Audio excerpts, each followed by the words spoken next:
Tricia LaBrie I've got our quotes and affirmation here. And her talk today, The Many Faces of Love. And both her quotes are from Ernest Holmes.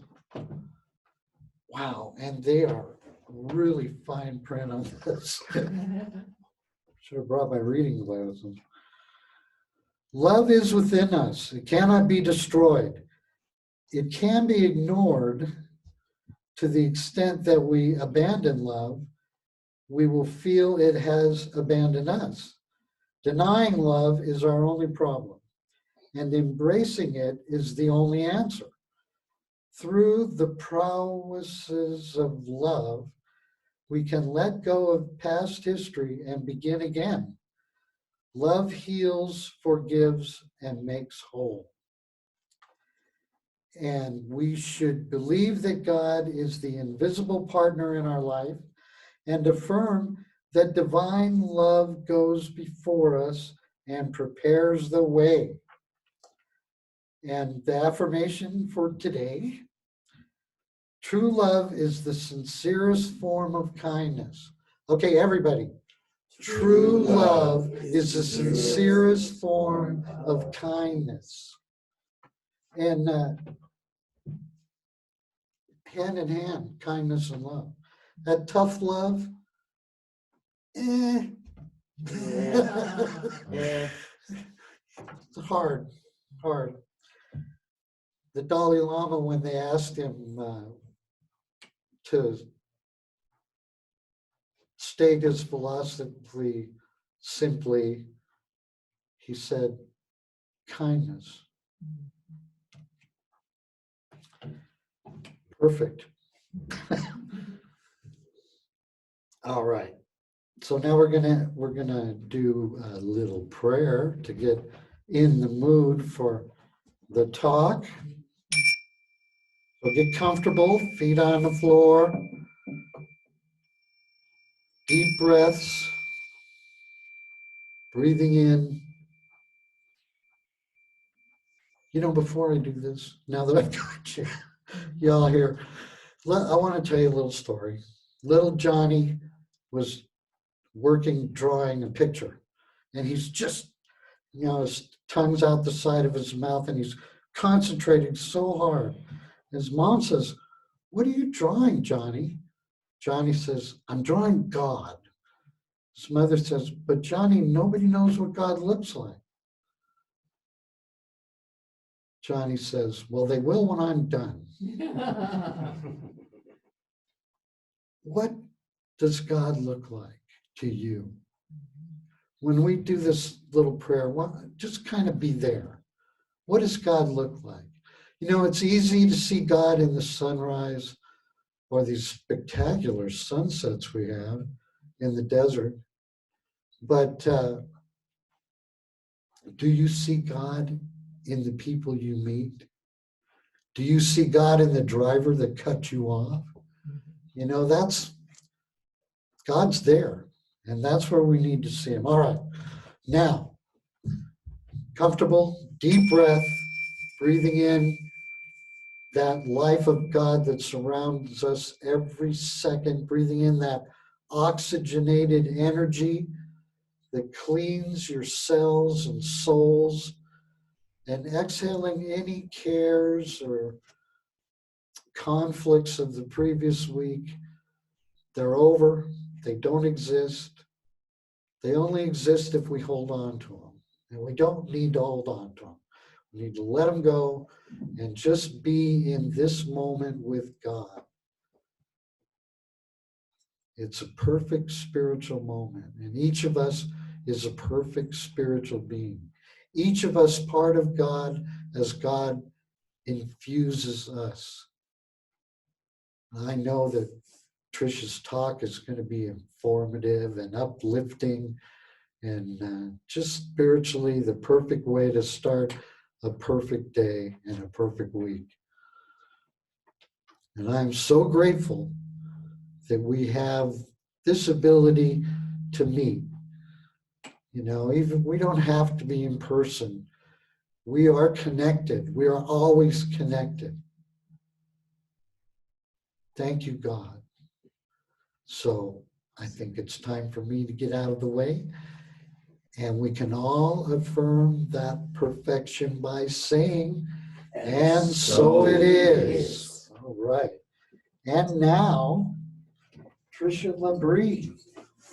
Let me give you a little bio thing here. RN, CMH, CM, PhD. Whoa, Dr. Tricia LaBrie. Facilitating Science of Mind class, This Thing Called You. And as soon as we can actually get together in person, we're going to do that. Yes. Yeah. Things got kind of blocked. All right. The Many Faces of Love. And there's one right there, Tricia LaBrie.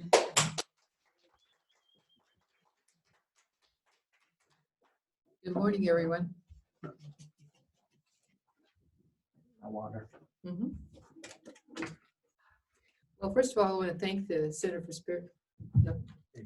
First of all, I want to thank the Center for Spiritual Living for having me. I'm always very grateful to be here. This is a wonderful place to be. I'm looking forward to everyone being able to come back and see each other in person. Although it's really lovely that we're able to have this electronic way of seeing each other. I think that's very special. I completely agree with Joe. I'm 73 years old, and I remember very well phones, party line phones. I remember picking them up and listening. My mother telling me not to listen. I did that a lot. Yeah, I was a kid. Anyway, adults did it too, so anyway. I'm going to sing a little bit of a meditation, acapella, before I start, and then we're going to talk. Humble thyself in the sight of the Lord. Humble thyself in the sight of the Lord, and he will lift you up higher and higher, and he will lift you up. Humble thyself in the sight of the Lord.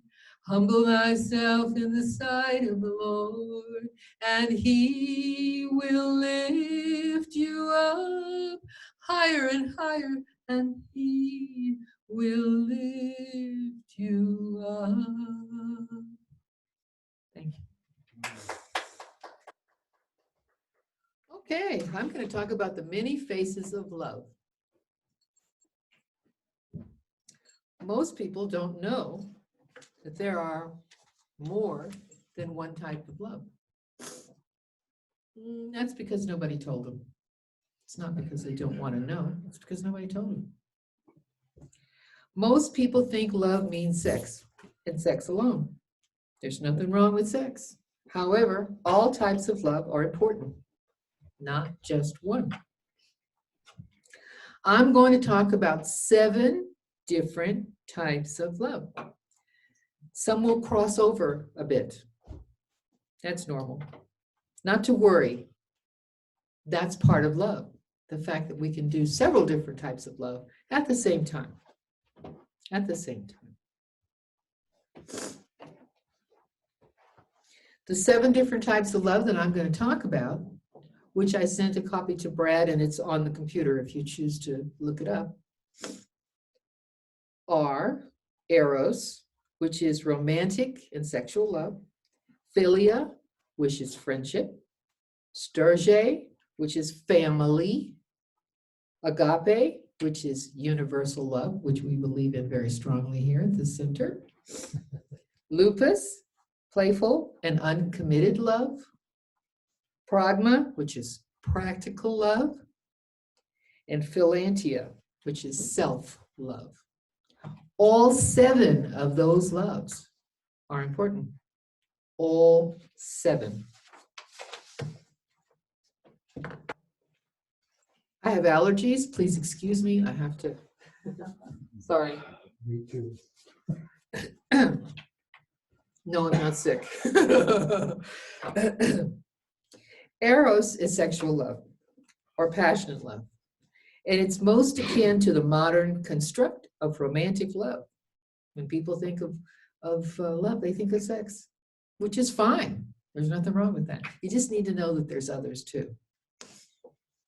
In Greek myth, it is a form of madness brought about by one of Cupid's arrows.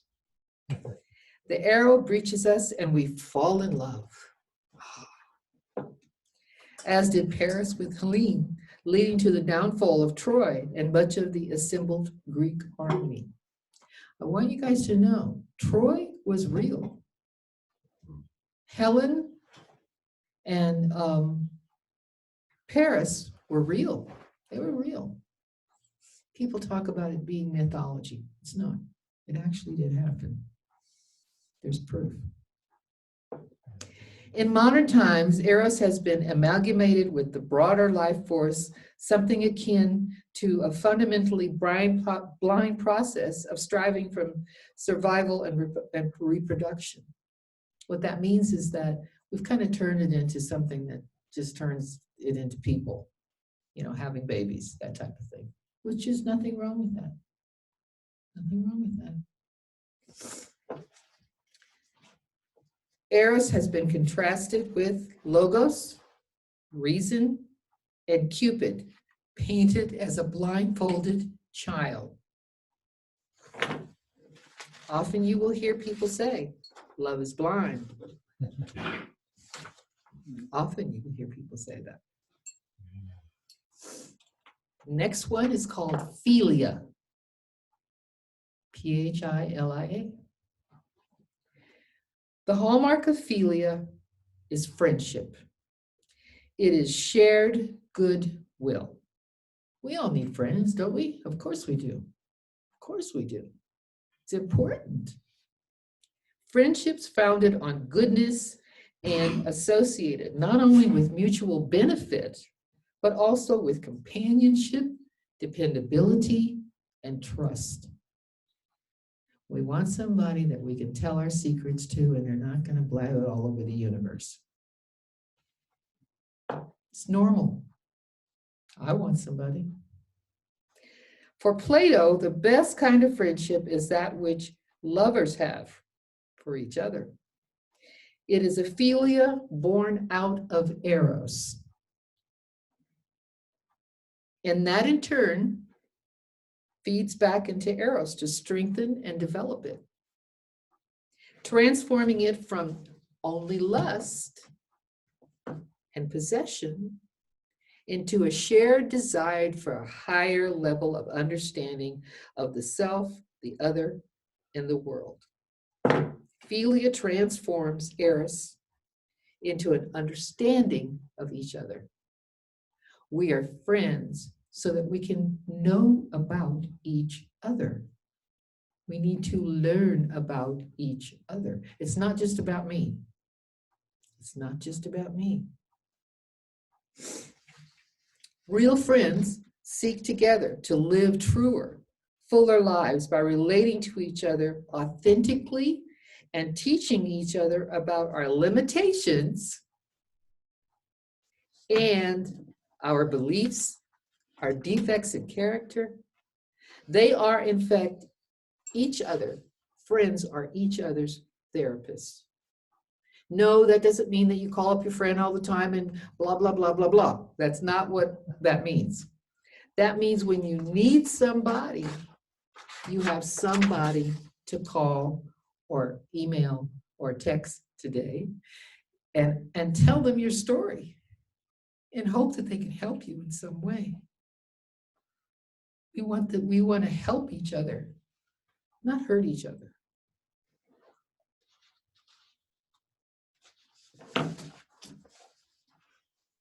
Friendship gives us openness, insight, ability to know information about things that we have never heard of. There are many things that I can tell you right now that I don't know about. But when I need somebody that does know about it, I am so happy to hear from them. I want to know what they have to say. I want want to hear what they have to say. There are people in this room right now and people on this screen that have taught me things that I didn't know. I've been coming here for approximately 3 years, and there were many things that I did not know, and friendship brings that knowledge to me. It opens that door. And then you get to, if you want to, you get to research it, you get to look at it, you get to read about it, if you want to. If you want to. You don't have to. You don't have to. The next one is called Storge. It's spelled S-T-O-R-G-E, and it's pronounced Storge. And what it means is familial love. It's the kind of love that a parent has for a child. It's supposed to be the kind of love that a brother has for a sister. Oh, sometimes that doesn't happen, but that's what it's supposed to be. Okay. It differs from most philia in that it tends especially to be for younger children. Because remember now, children don't know. They don't know stuff. They have to be taught. They have to be shown. They have to learn in order to be able to function in this world that we live in. This is a tough world that we live in. This is tough. And it's getting tougher. So anyway, parents need to be able to love their children. People need to be able to love their brothers and sisters so that they can function in the world. People in the early stages of romantic love, eros, are often unconditional storge, familial. But only the need and independency of eros, if you're lucky, and the maturity of philia will give you into a eros that makes you feel comfortable. The next one is kind of my favorite of all. It's agape. Agape is universal love, such as love from strangers, nature, or God. Unlike storge, it does not depend just on familiarity or family. It also in Christianity, Ernest Holmes, agape can be said to encompass the modern concept of altruism, being unselfish and concerned for the welfare of others. That's a big, big thing to do, big responsibility, to be able to be concerned about other people's welfare. That's a toughie for a lot of people. That's what agape is. Recent studies show and state, in short term, an altruistic act leaves us with a euphoric feeling. That's why people do it, because it makes them feel good. Isn't that a good reason? I think it is. In the longer term, altruism or agape has been associated with better mental, and physical health, and even greater longevity. When you're nice to people, you live longer. How about that? When you're nice to people, you live longer, healthier, happier, mentally okay. Yepper, that's what happens. Studies have proven it. At a social level, altruism serves as a signal of cooperative behavior. So in other words, we're encouraging each other, which causes us to reciprocate to each other, back and forth, back and forth. And we end up doing things like giving gifts and favors that much of us value in our lives. We value those things that are given to us. More generally, altruism or agape helps to build and maintain the psychological, social, and indeed environmental fabrics that shields, sustains, and enriches us. Given the increasing anger and division in our society and the state of our planet, we could all do with a bit of more agape. And I'm not pointing fingers, because that's not agape. Ludus, another form of love, is playful or uncommitted love. It can involve activities such as teasing and dancing, or moreover, even flirting, seducing, conjugating. The focus is on fun and sometimes also on conquest with no strings attached. Ludus relationships are casual, undemanding, and uncomplicated. But for all that, can be very long lasting.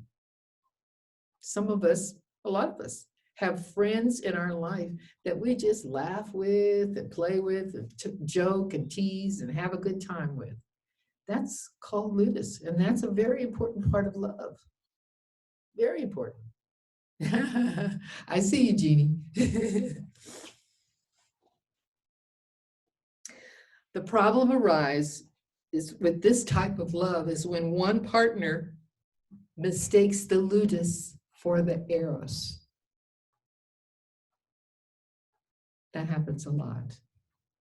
So when you're going to be playful and joyful and happy with somebody and tease and love and, be kind and all that kind of stuff, you got to let them know where you're coming from. So they understand that it's not eros, it's ludus. And a lot of people don't do that.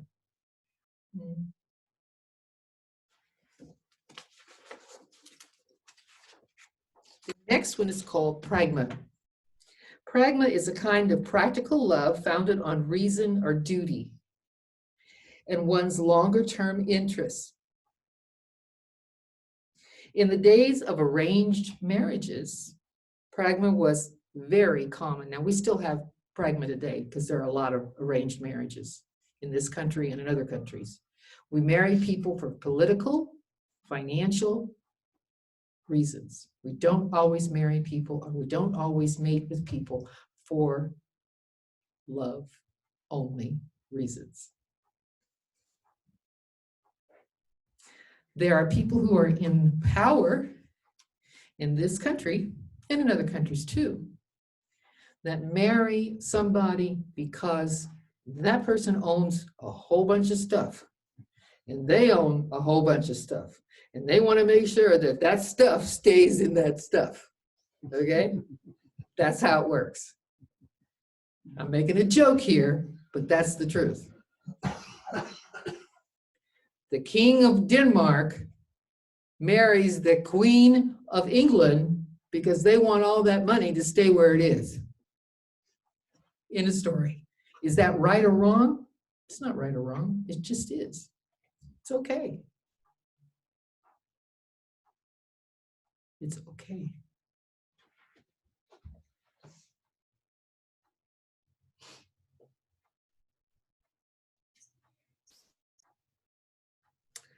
Ernest Holmes was a great proponent of pragma, of practical love. He understood that very, very well. He knew that if you loved somebody for practical reasons, you were doing them a great, great honor and favor.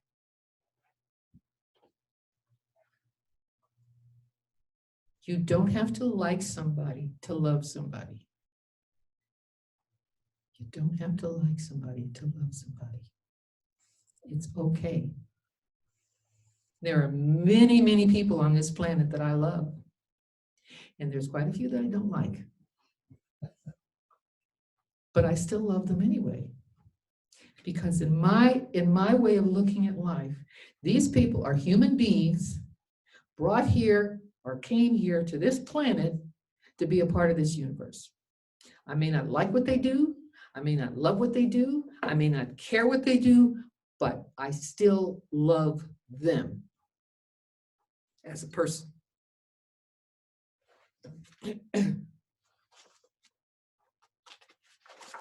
The last one, which is really important, probably the most important one of all, is called Philia, which is self-love.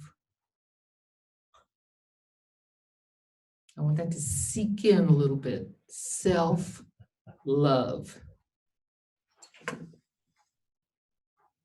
Self-love can be healthy and it can be unhealthy. In ancient people, some of them placed themselves above gods. That's not a happy place to be, because it puts you in a position where you have to do things that you probably don't really want to do.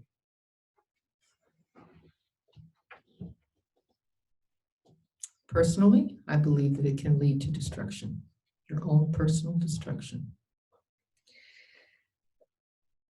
Now we have people who have it inflated in our cultures today, status. You know, we have politicians want to run the country their way, and we have people who are pastors of churches that want to take over the universe, and you know, it goes on and on and on. You know, and the bottom line is that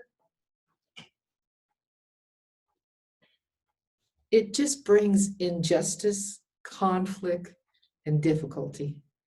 We see it happening all the time, all the time. And what can we do about it? I'm a proponent of praying. I think praying is really works really well. And treatment, you know.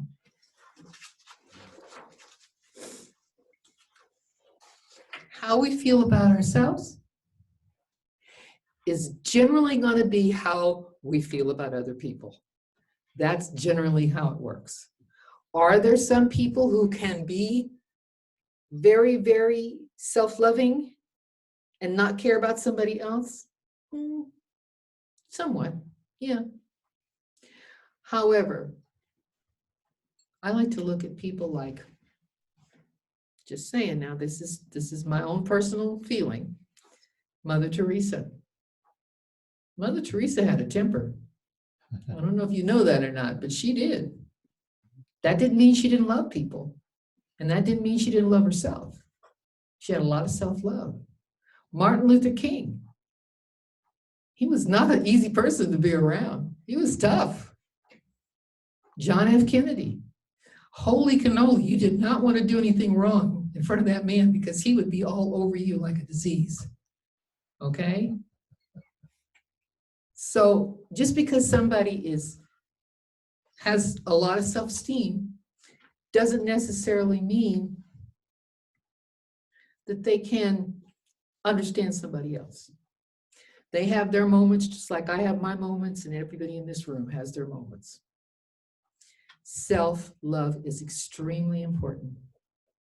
You cannot really even do all the other 6 if you don't have this one. If you don't care about yourself, love yourself, take care of yourself, be happy with yourself, enjoy yourself, laugh with yourself, you can't do that with others genuinely.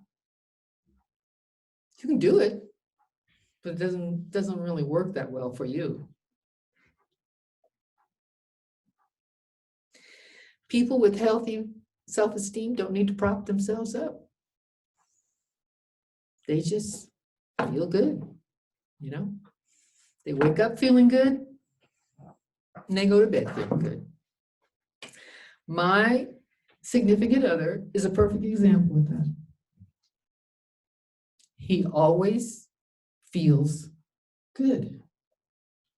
Sometimes I look at him and I go, how does he do that? You know? Another person that I love to listen to, I don't know if you guys know, Abraham Hicks. I'm sure you're familiar with her. Her husband, unfortunately, who has passed away and gone to the other side, he was the same way. She used to sit at her window and watch him outside in the sunlight, bathing in the sun, just enjoying it, you know, letting it come in, being happy and looking at it and everything. And she said it just used to blow her mind because she couldn't do that. I'm talking about Abraham Hicks, couldn't do that, but her husband could. So when you feel good about yourself, you're just like a little snuggy bug in the rug. And you feel great. Does that mean that people who feel good about themselves do not suffer hurt and disappointment? Of course not, you know. Some of the nicest people in the world have some of the most horrible things that happen to them. And yet, they remain being nice. They remain being kind. They have disappointments, unbelievable. Horrible diseases. Horrible things happen to their families. Horrible, horrible things. And yet, no matter what, they're always happy. They always find the silver lining behind the cloud.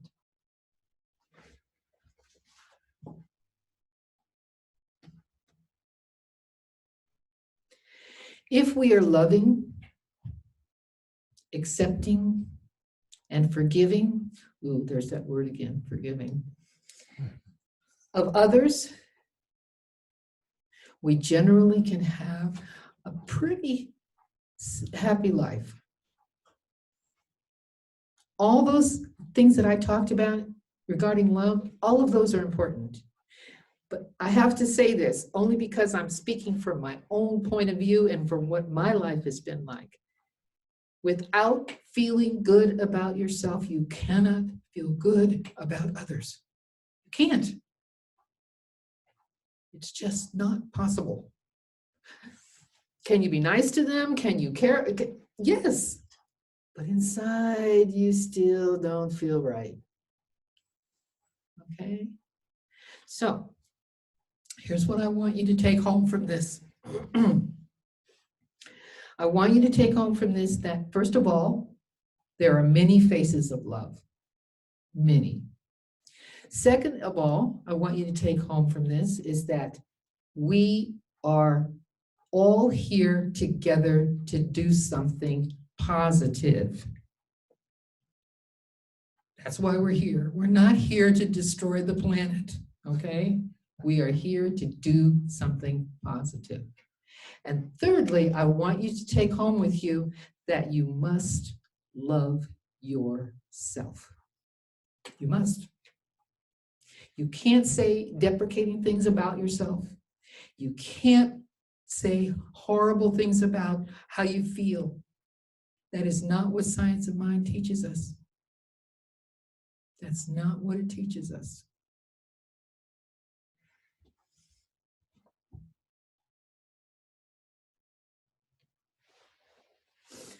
We can all be 3 or 4 or 5 of those 7 things at the same time with one person, and that's okay. That's okay.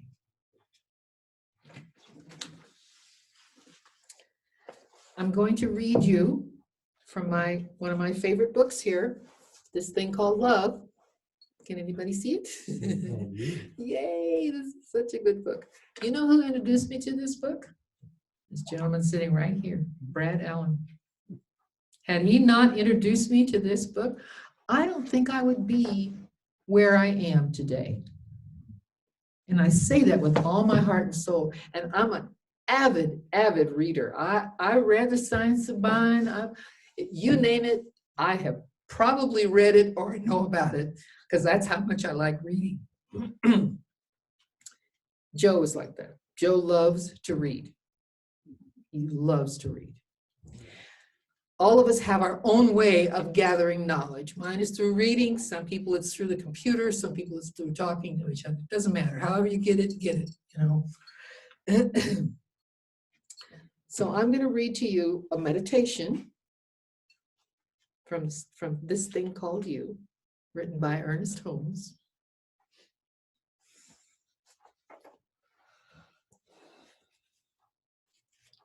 This is about love. I hope that this will that you can take this in. Today, I bestow the essence of love upon everything. Everything shall be lovely to me. My soul meets the soul of the universe in everyone. Everything is beautiful. Everything is meaningful. This love is a healing power, touching everything into wholeness, healing the wounds of experience with its divine balm. I know that this love essence is the very substance of life, the creative principle back of everything, flowing through my whole being, spiritual, emotional, mental, physical, financial, you name it.